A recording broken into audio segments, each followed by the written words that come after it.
morning. Today we're going to be reading from Matthew chapter 25, and we're going through the end of the book, which I believe is 28. Yep. So let's get started. At the time, the kingdom of heaven will be like this. Once there were 10 young women who took their oil lamps and went to meet their bridegroom. 5 of them were foolish, and the other 5 were wise. The foolish ones took their lamp, but did not take any extra oil with them, while the wise ones took containers full of oil for their lamps. The bridegroom was late in coming, so they began to nod and fall asleep. It was already midnight when the cry rang out, "Here is the bridegroom, come and meet him." The 10 young women woke up and trimmed their lamps. Then the foolish ones said to the wise ones, "Let us have some of your oil, because our lamps are going out." "No, indeed," the wise ones answered. "There is not enough for you and for us. Go to the store and buy some for yourselves." So the foolish ones went off to buy some oil, and when they were gone, the bridegroom arrived.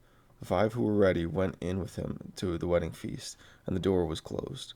Later the others arrived. "Sir, sir, let us in," they cried out. "Certainly not. I do not know you," the bridegroom answered. And Jesus concluded, "Watch out, then, because you do not know the day or the hour." At that time, the kingdom of heaven will be like this. Once there was a man who was about to leave home on a trip. He called his servants and put them in charge of his property. He gave to each one according to his ability. To one he gave 5,000 gold coins. To another he gave 2,000, and to another he gave 1,000. Then he left on his trip. The servant who had received 5,000 coins went at once and invested his money, and earned another 5,000. In the same way, the servant who had received 2,000 coins earned another 2,000. But the servant who had received 1,000 coins went off, dug a hole in the ground, and hid his master's money. After a long time, the master of those servants came back and settled accounts with them. The servant who had received 5,000 coins came in and handed the other 5,000. "You said you gave me 5,000 coins, sir?" He said, "Look, here are another 5,000 that I've earned." "Well done, you good and faithful servant," said his master. "You have been faithful in managing small amounts, so I will put you in charge of large amounts. Come on in and share my happiness." And the servant who had been given 2,000 coins came and said, "You gave me 2,000 coins, sir. Look, here are another 2,000 that I have earned." "Well done, good and faithful servant," said his master.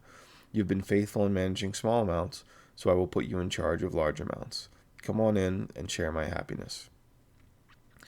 Then the servant who received 1,000 coins came and said, "Sir, I know you are a hard man. You reap harvest where you did not plant, and you gather crops where you did not scatter seed. I was afraid, so I went off and hid your money in the ground. Look, here is what belongs to you." "You bad and lazy servant," this master said. "You knew, did you, that I reap harvest where I did not plant, and gather crops where I did not scatter seed? Well then, you should have deposited my money in the bank, and I would have received it all back with interest when I returned. Now take the money away from him, and give it to the one who has 10,000 coins. For to every person who has something, even more will be given, and he will have more than enough. But the person who has nothing, even the little that he has taken away from him, as for this useless servant, throw him outside in the darkness. There he will cry and gnash his teeth." I'm reading from a different version of the Bible, by the way. This is back to today's English version. I was having a hard time reading the other one out loud, so we're going to transition to this one for a bit. When the Son of Man comes as kings, when the Son of Man comes When the Son of Man comes as king, and all the angels with him, he will sit on his royal throne, and the people of all nations will be gathered before him. Then he will divide them into 2 groups, just as a shepherd separates the sheep from the goats. He will put the righteous people at his right, and others at his left. The king will say to the people on his right, "Come, you that are blessed by my Father. Come and possess the kingdom which has been prepared for you ever since the creation of the world. I was hungry, and you fed me, thirsty, and you gave me drink. I was a stranger, and you received me in your homes. Naked, and you clothed me. I was sick, and you took care of me. In prison, and you visited me." The righteous will then answer to him, "When, Lord, did we ever see you hungry and feed you, or thirsty and give you drink? When did we ever see you as a stranger and welcome you in our homes, or naked and clothe you? When did we ever see you sick or in prison and then visit you?" King will reply, "I tell you, Whenever you did this for one of the least important of these followers of mine, you did it for me." Then he will say to those on his left, "Away from me, you that are under God's curse, away to the eternal fire which has been prepared for the devil and his angels. I was hungry, but you would not feed me, thirsty, but you would not give me a drink. I was a stranger, but you would not welcome me into your homes, naked, but you would not clothe me. I was sick and in prison, but you would not take care of me." Then they will answer him, "When, Lord, did we ever see you hungry or thirsty or a stranger or naked or in sick or in prison, and we did not help you?" The king will reply, "I tell you, whenever you refuse to help one of the least important ones, you refuse to help me." These then will be sent off to eternal punishment, but the righteous will go to eternal life. When Jesus finished his teachings, when Jesus had finished teaching all these things, he said to his disciples, "In 2 days, as you know, it will be the Passover festival, and the Son of Man will be handed over to be crucified." Then the chief priests and the elders met together in the palace of Caiaphas, the high priest, and made plans to arrest Jesus secretly and to put him to death. "We must not do it during the festival, or the people will riot." Jesus was in Bethany at the house of Simon, a man who had suffered from a dreaded skin disease. While Jesus was eating, a woman came to him with an alabaster jar filled with an expensive perfume, which she poured on his head. The disciples saw this and became angry. "Why all this waste?" they asked. "The perfume could have been sold for a large amount and the money given to the poor." Jesus knew what they were saying, and so he said to them, "Why are you bothering this woman? It is a fine and beautiful thing that she has done for me. You will always have poor people with you, but you will not always have me. What she did was to pour this perfume on my body to get me ready for burial. Now I assure you that wherever this gospel is preached all over the world, what she has done will be told in memory of her." And so it has. Then one of the 12 disciples, the one named Judas Iscariot, went to the chief priests and said, "What will you give me if I betray Jesus to you?" They counted out 30 silver coins and gave them to him. From then on, Judas was looking for a good chance to hand Jesus over to them. On this first day of the festival of unleavened bread, the disciples came to Jesus and asked him, "Where do you want us to get the Passover meal ready for you?" "Go to a certain man in the city," he said to them, "and tell him, 'The teacher says, my hour has come. My disciples and I will celebrate the Passover at your house.'" The disciples did as Jesus had told them and prepared the Passover meal. When it was the evening, Jesus and the 12 disciples sat down to eat. During the meal, Jesus said, "I tell you, one of you will betray me." The disciples were very upset and began to ask him, one after the other, Surely, Lord, you do not mean me." Jesus answered, "One who dips his bread in the dish with me will betray me. The Son of Man will die, as the Scriptures say he will, but how terrible for that man who will betray the Son of Man. It will have been better for that man, if he had never been born." Judas, the traitor, spoke up. "Surely, teacher, you do not mean me," he asked. Jesus answered, "So you say." While they were eating, Jesus took a piece of bread and gave a prayer and thanks, broke it, and gave it to his disciples, saying, "Take and eat. This is my body." Then he took a cup, gave thanks to God, and gave it to them. "Drink, all of you," he said. "This is my blood, which seals God's covenant. My blood poured out for many, for the forgiveness of sins. I tell you, I will never again drink this wine until the day I drink the new wine with you in my Father's new kingdom." Then they sang a hymn and went out to the Mount of Olives.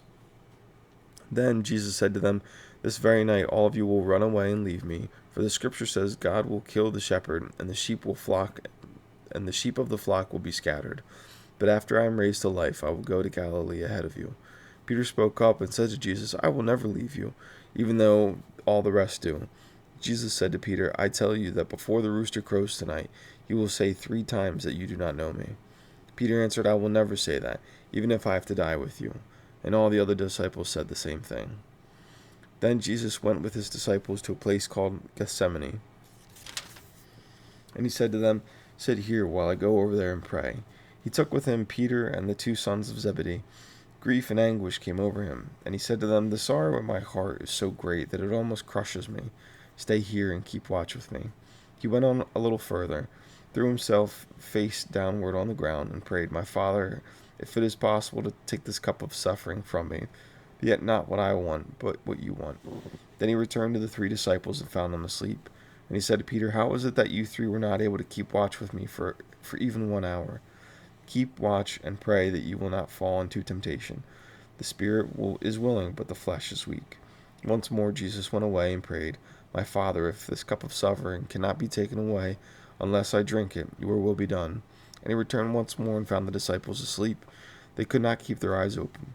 Again Jesus left them, went away, and prayed a third time, saying the same words. Then he returned to the disciples and said, "Are you still sleeping and resting? Look, the hour has come for the Son of Man to be handed over to the power of the sinners. Get up, let us go. Look, here is the man who is betraying me." Jesus was still speaking when Judas, one of the 12 disciples, arrived with him with a large crowd, armed with swords and clubs, and sent by the chief priests and the elders. The traitor had given the crowd a signal. "The man I kiss is the one you want. Arrest him." Jesus went straight to Jesus and said, "Peace be with you, teacher," and kissed him. Jesus answered, "Be quick about it, friend." Then they came up, arrested Jesus, and held him tight. One of those who were with Jesus drew his sword and struck at the high priest's slave, cutting off his ear. "Put your sword back in its place," Jesus said to him. "All who take the sword will die by the sword. Don't you know that I could call on my Father for help, and at once he would send me more than 12 armies of angels? But in that case, how could the scriptures come true, which say that this is what must happen?" Then Jesus spoke to the crowd. Did you have to come with swords and clubs to capture me, as though I were an outlaw? Every day I sat down and taught in the temple, and you did not arrest me. But all this has happened in order to make come true what the prophets wrote in the scriptures." Then all the disciples left him and ran away. Those who had arrested Jesus took him into the house of Caiaphas, the high priest, where the teachers of the law and the elders had gathered together. Peter followed from a distance as far as the courtyard of the high priest's house. He went in the courtyard and sat down with the guards to see how it would all come out. The chief priests and the whole council tried to find some false evidence against Jesus to put him to death, but they could not find any, even though many people came forward and told lies about him. Finally, 2 men stepped up and said, "This man said, 'I am able to tear down God's temple and 3 days later build it back up.'" The high priest stood up and said to Jesus, Have you no answer to give to this accusation against you?" But Jesus kept quiet. Again the high priest spoke to him, "In the name of the living God, I now put you under oath. Tell us if you are the Messiah, the Son of God." Jesus answered him, "So you say, but I tell all of you, from this time on you will see the Son of Man sitting at the right side of the Almighty and coming on the clouds of heaven." At this the high priest tore his clothes and said, "Blasphemy! We do not need any more witnesses. You have just heard his blasphemy. What do you think?" They answered, "He is guilty and must die." Then they spat in his face and beat him, and those who slapped him said, "Prophesy for us, Messiah. Guess who hit you?" Peter was sitting outside in the courtyard when one of the high priest's servant women came to him and said, "You too were with Jesus of Galilee." But he denied it in front of them all. "I do not know what you are talking about," he answered, and went on out to the entrance of the courtyard. Another servant woman saw him and said to the men there, "He was with Jesus of Nazareth." Again Peter denied it and answered, "I swear I do not know that man." After a little while the men standing there came to Peter. "Of course you are one of them," they said. "After all, the way you speak gives you away." Then Peter said, "I swear that I am telling the truth. May God punish me if I am not. I do not know that man." Just then a rooster crowed, and Peter remembered what Jesus had told him. "Before the rooster crows, you will say 3 times you do not know me." He went out and wept bitterly. Early in the morning, all the chief priests and the elders made their plans against Jesus to put him to death. They put him in chains and let him off, and handed him over to Pilate, the Roman governor. When Judas the traitor learned that Jesus had been condemned, he repented and took back the 30 silver coins to the chief priests and the elders. "I have sinned by betraying an innocent man to death," he said. "What do we care about that?" They answered. "That is your business." Judas threw the coins down in the temple and left. He went off and hanged himself. The chief priest picked up the coins and said, "This is blood money. It is against our law to put it in the temple treasury." After reaching an agreement about it, they used the money to buy Potter's Field as a cemetery for foreigners. That is why the field is called Field of Blood to this very day. Then what the prophet Jeremiah had said came true. They took the 30 silver coins, the amount the people of Israel had agreed to pay for him, and used the money to buy the potter's field, as the Lord had commanded me. Jesus stood before the Roman governor, who questioned him. "Are you the king of the Jews?" he asked. "So you say," answered Jesus. But he said nothing in response to the accusations of the chief priests and the elders. So Pilate said to him, "Don't you hear all these things they accuse you of?" But Jesus refused to answer a single word, with the result that the governor was greatly surprised. At every Passover festival, the Roman governor was in the habit of setting free any one prisoner the crowd asked for. At that time, there was a well-known prisoner named Jesus Barabbas. Barabbas? So when the crowd gathered, Pilate asked them, "Which one do you want me to set free for you, Jesus Barabbas or Jesus called the Messiah?" He knew very well the Jewish authorities had handed Jesus over to him because they were jealous. While Pilate was sitting in the judgment hall, his wife sent him a message: "Have nothing to do with that innocent man, because in a dream last night I'd suffered much on account of him." The chief priests and the elders persuaded the crowd to ask Pilate to set Barabbas free and have Jesus put to death. But Pilate asked the crowd, "Which one of these two do you want me to set free for you?" "Barabbas," they answered.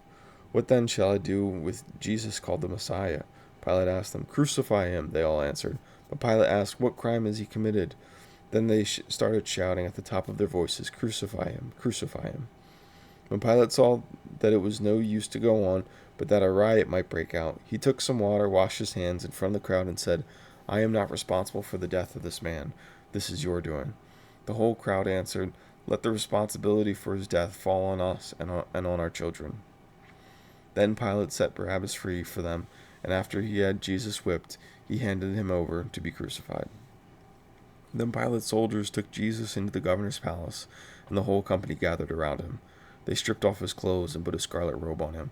Then they made a crown of thorny branches and placed it on his head, and put a stick in his right hand. Then they knelt before him and made fun of him. "Long live the King of the Jews," they said. They spat on him and took the stick and hit him on the head. When they had finished making fun of him, they took the robe off and put his own clothes back on him. They then led him out to crucify him. As they were going out, they met a man from Cyrene named Simon, and the soldiers forced him to carry Jesus' cross. They came to a place called Golgotha, which means the place of the skull. There they offered Jesus wine mixed with bitter substance, but after tasting it, he would not drink it. They crucified him and then divided his clothes among them by throwing dice.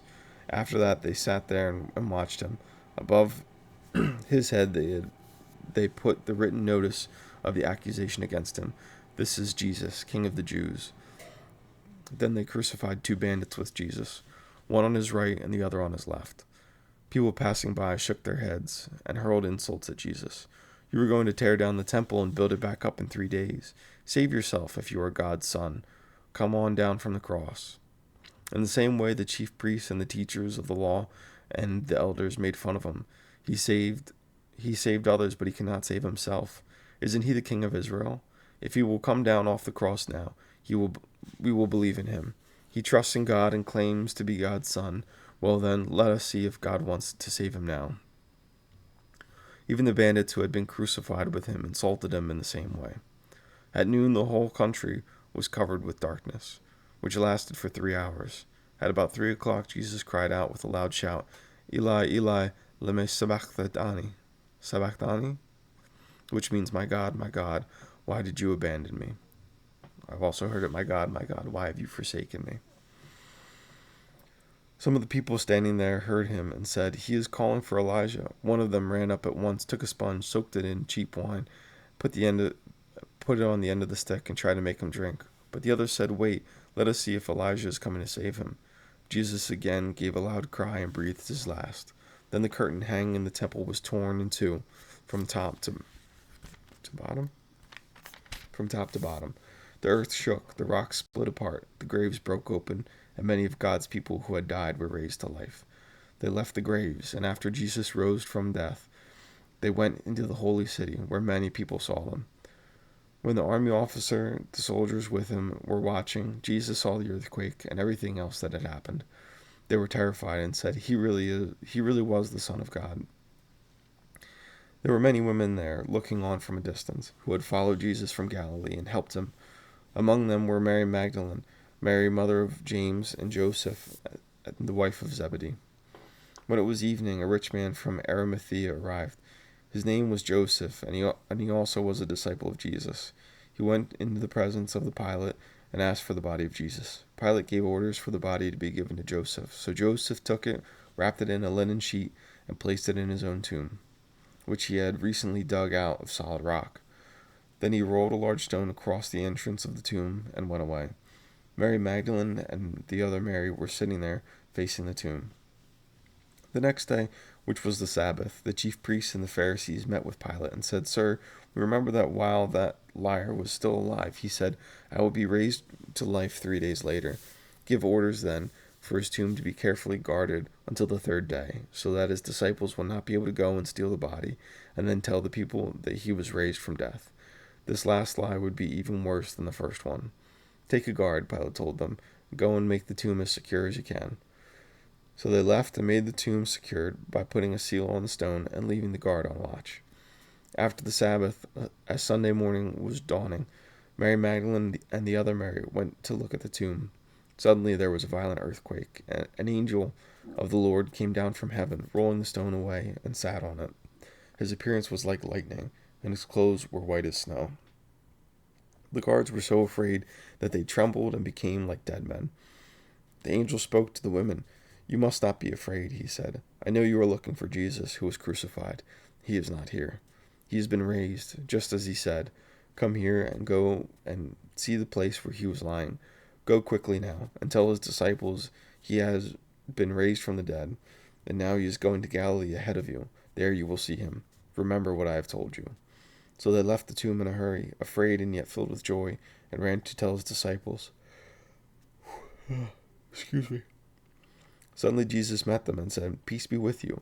They came up to him, took hold of his feet, and worshipped him. Do not be afraid, Jesus said to them. Go and tell my brothers to go to Galilee, and there they will see me. While the women went on their way, some of the soldiers guarding the tomb went back to the city and told the chief priests everything that had happened. The chief priests met with the elders and made their plan. They gave a large sum of money to the soldiers and said, You are to say that his disciples came during the night and stole his body while you were asleep. And if the governor should hear of this, we will convince him that you are innocent, and you will have nothing to worry about. The guards took the money and did what they were told to do, and so that is the report spread around by the Jews to this very day.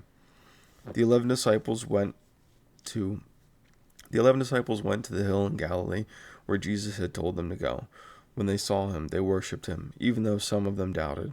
Jesus drew near and said to them, I have been given all authority in heaven and on earth.